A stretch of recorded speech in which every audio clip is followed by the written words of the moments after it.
বাংলাদেশে সম্ভাব্য জঙ্গি হামলার আশঙ্কা ঘিরে সতর্কতা জারি করেছে বাংলাদেশ পুলিশ। দেশের গুরুত্বপূর্ণ রাষ্ট্রীয় ও জনসাধারণের স্থাপনায় হামলার পরিকল্পনা থাকতে পারে বলে গোয়েন্দা তথ্যের ভিত্তিতে এই সতর্কবার্তা দেওয়া হয়েছে।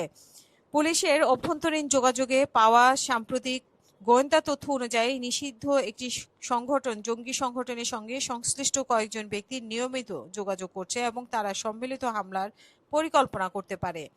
সম্ভাব্য লক্ষ্যবস্তু হিসেবে জাতীয় সংসদ, গুরুত্বপূর্ণ পুলিশ ও সামরিক স্থাপনা, উপাসনালয়, বিনোদন কেন্দ্র এবং অন্যান্য গুরুত্বপূর্ণ অবকাঠামো। আইনশৃঙ্খলা রক্ষাকারী বাহিনীর কর্মকর্তারা জানিয়েছে যে হামলার জন্য বিভিন্ন পদ্ধতি ব্যবহার করার পরিকল্পনা থাকতে পারে, যা জাতীয় নিরাপত্তা নিয়ে উদ্বেগ তৈরি করছে। এই পরিস্থিতিতে পুলিশ সদর দপ্তর থেকে সংশ্লিষ্ট সকল ইউনিটকে ঝুঁকিপূর্ণ স্থানে নিরাপত্তা জোরদার, নজরদারি বৃদ্ধি এবং গোয়েন্দা তৎপরতা বাড়ানোর নির্দেশ দেওয়া হয়েছে।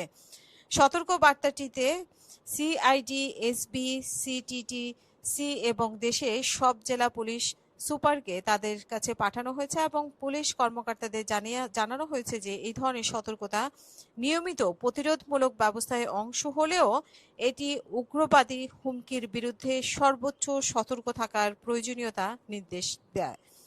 নিরাপত্তাজনিত কারণে পুলিশের সদর দপ্তর থেকে এই বিষয়ে বিস্তারিত তথ্য প্রকাশ করা হয়নি।